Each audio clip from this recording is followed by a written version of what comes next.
आज राशि की सगाई होने वाली थी। सुबह से ही घर में रौनक थी। बच्चों की चहल पहल, शगुन के गीतों की गूंज और मिठाई की थालियां यहाँ वहाँ घूम रही थी। यूं तो ये एक अरेंज मैरिज थी, लेकिन राशि को अपने होने वाले पति संकेत से प्यार हो गया था। ब्रेकअप के बाद का डर, राशि को शक था कि संकेत से शादी वाले दिन कहीं उसका प्रेमी गोपाल हंगामा न कर दे। 12 दिन पहले आज राशि की सगाई होने वाली थी। सुबह से ही घर में रौनक थी। बच्चों की चहल पहल, शगुन के गीतों की गूंज और मिठाई की थालियां यहाँ वहाँ घूम रही थी। यूं तो ये एक अरेंज मैरिज थी, लेकिन राशि को अपने होने वाले। जैसे जैसे दिन गुजरा शाम जवां हुई। संकेत और राशि ने देर न करते हुए झट से अंगूठी बदल ली। दोनों बेहद खुश थे और तस्वीरें खिंचवा रहे थे। कुछ ही दिनों में उनकी शादी थी। अब वह दोनों और इंतजार नहीं करना चाहते थे, बस जल्द से जल्द एक दूसरे के हो जाना चाहते थे। महज 3 महीनों में ही उन दोनों के आपसी संबंध इतने गहरे हो गए थे कि वह दोनों एक दूसरे के अतीत के बारे में जानना ही नहीं चाहते थे। सगाई के कार्यक्रम के बाद सब लोग अपने अपने कमरों में जाकर सो गए। संकेत और उसका परिवार भी घर को रवाना हो गए। रात को राशि का फोन बजा, जो राशि ने बिना देखे उठा लिया। दूसरी ओर से आने वाली आवाज सुनकर राशि के पैरों तले जमीन खिसक गई। वह हैरान थी कि उसका पूर्व प्रेमी गोपाल रोती हुई आवाज में बार बार यही कहे जा रहा था, मैं अब भी तुम्हें चाहता हूँ, मुझे छोड़कर मत जाओ प्लीज। राशि को कुछ समझ नहीं आ रहा था। उसने गोपाल को बहुत समझाने की कोशिश की, पर वो कुछ सुनने को ही तैयार नहीं था।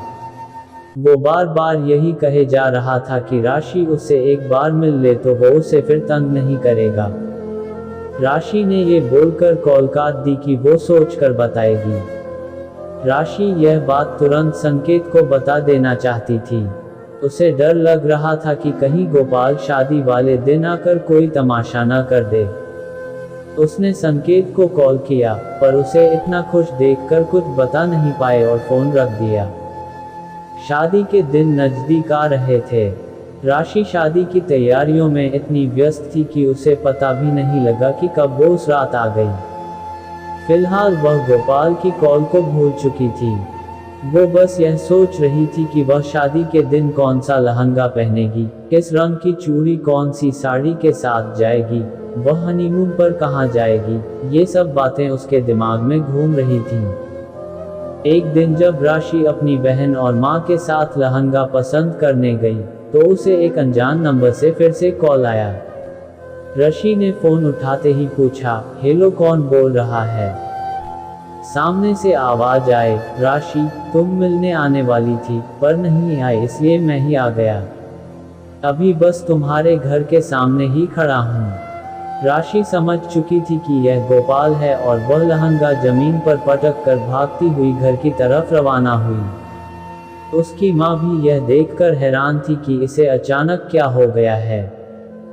घर पहुंची तो उसने देखा कि घर के सामने तो कोई भी नहीं खड़ा था। उसने तुरंत उसी नंबर पर दोबारा से कॉल किया और पूछा, तुम क्या चाहते हो? क्यों मुझे चैन से नहीं रहने देना चाहते? मैं नहीं करती तुमसे प्यार। मैं शादी करने जा रही हूँ, इसलिए प्लीज मेरा पीछा करना छोड़ दो। मुझे परेशान मत करो वरना। राशि ने इतना बोला ही था कि सामने से आवाज आए, वरना क्या राशि? क्या करोगी तुम? अपने पति से शिकायत करोगी मेरी या फिर पुलिस में रिपोर्ट करोगी? मैं जो मर्जी करूं, लेकिन तुम मुझे इस तरह से परेशान नहीं कर सकते। राशि ने अपनी बात कहकर फोन काट दिया। पर अब वह बहुत घबरा चुकी थी। उसने तुरंत अपने होने वाले पति को कॉल लगाया और उसे रो रो कर सारा हाल बता दिया। संकेत में सारी बातें ध्यान से सुनने के